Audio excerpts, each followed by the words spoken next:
Hello and welcome to another Doctor's Assistant 1 video. Today I'm doing a video on my thoughts on Wreck-It Ralph Breaks the Internet, or Ralph Breaks the Internet even. I'm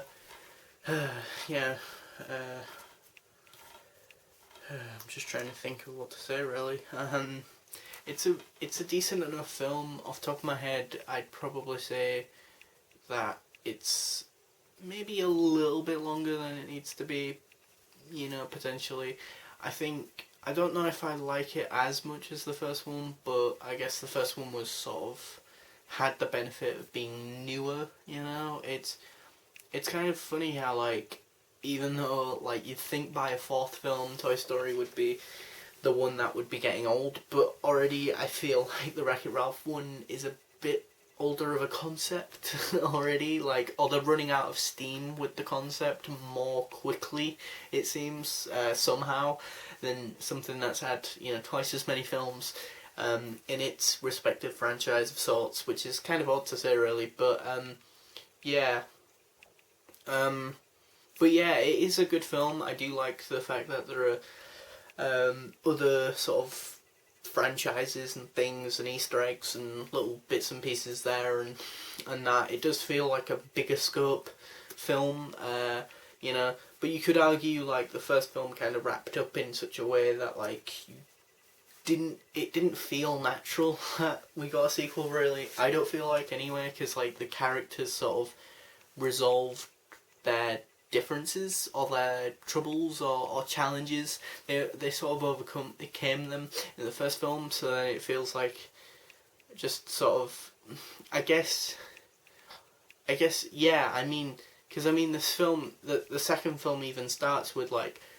Ralph being kind of content and happy with where he's at, but I guess the difference is that Penelope as a character kind of discovers over time in this film that actually, is she happy? Does what Ralph wants, is that the same as what she wants? And that, which is a decent enough concept, and it's a jumping off point for her character to be able to ask those questions and question what she wants as a character, separate from Ralph. And then I guess maybe the people behind this thought, okay, whilst she's doing that, then why is it that Ralph wouldn't want her to do that, or what is it that makes Ralph so sort of happy with what he's doing and doesn't want everything to change in that, but which does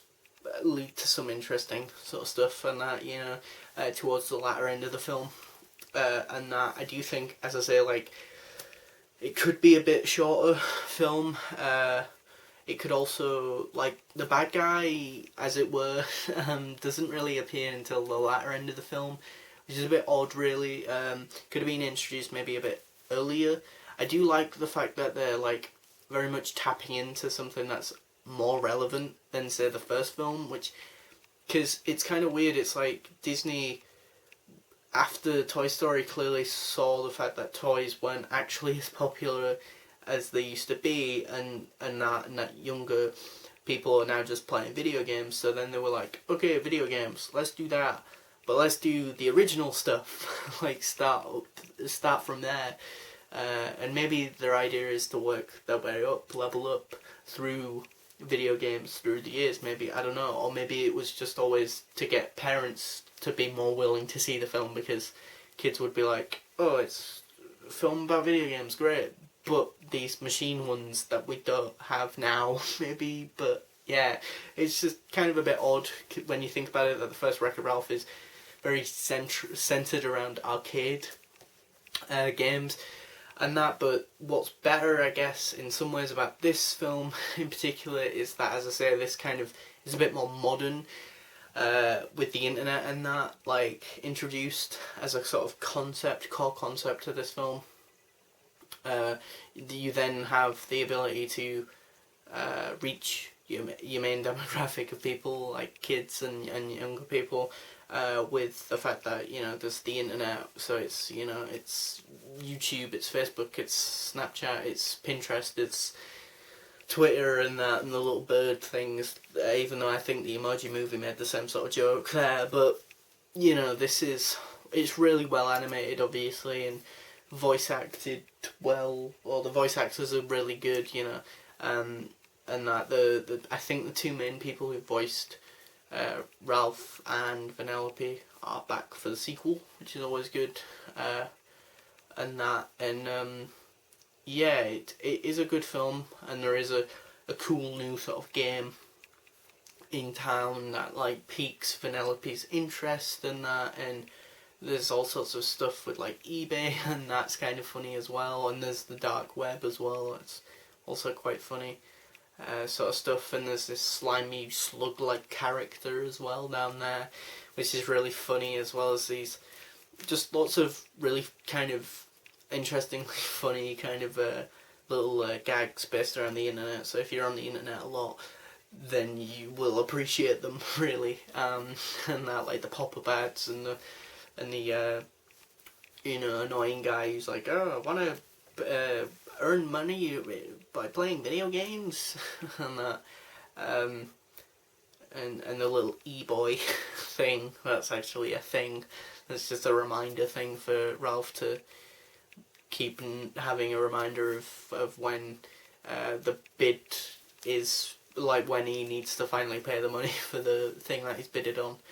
and that, and the fact that there's like a cat like in a frame crying or whatever that's like on eBay and sells for like $500 to $1,000 or something ridiculous like that, you know,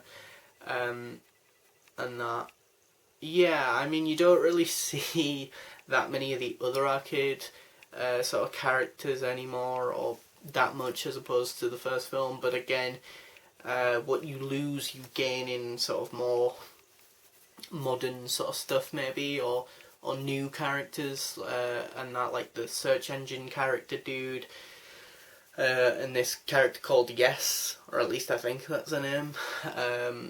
and then this other character, he's from like one of the games, the online games presumably, because she's not in the arcade, so she's in the internet, which I always thought was kind of odd, but I guess it makes sense, because then at the end, spoiler alert I guess, but Vanellope and Ralph are kind of split off, and that, but they still keep in touch and in contact, which is nice, I guess, and it has a nice message about friendship and about, you know, how to deal with friendships evolving, I guess, and changing, which is a really nice message for younger people, and or older people even, maybe, alike, really.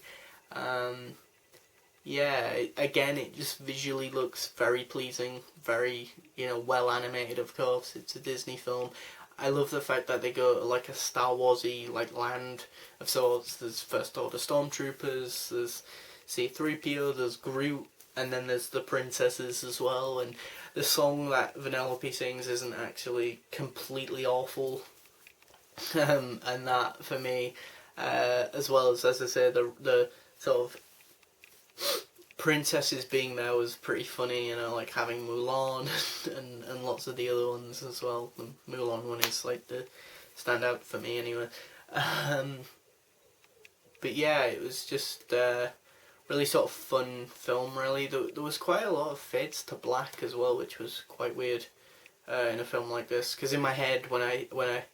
see that happen, I just immediately think horror films, which is total opposite to this film. So yeah, there's a lot of sort of silly humour about like Ralph's size and that as well.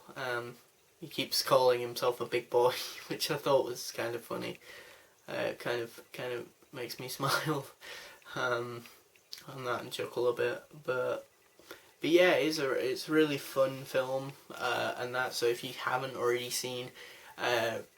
Ralph Breaks the Internet, and or Wreck-It Ralph Breaks the Internet even, I do highly recommend you check that film out if and when it comes out on Netflix, or if you want to buy the Blu-ray or the DVD. Again, I'd highly recommend it. It's a fun watch. You know, it's not a perfect film obviously, but it's entertaining enough, and I enjoyed watching it with my mum. So yeah, thanks for watching, comment, rate and subscribe.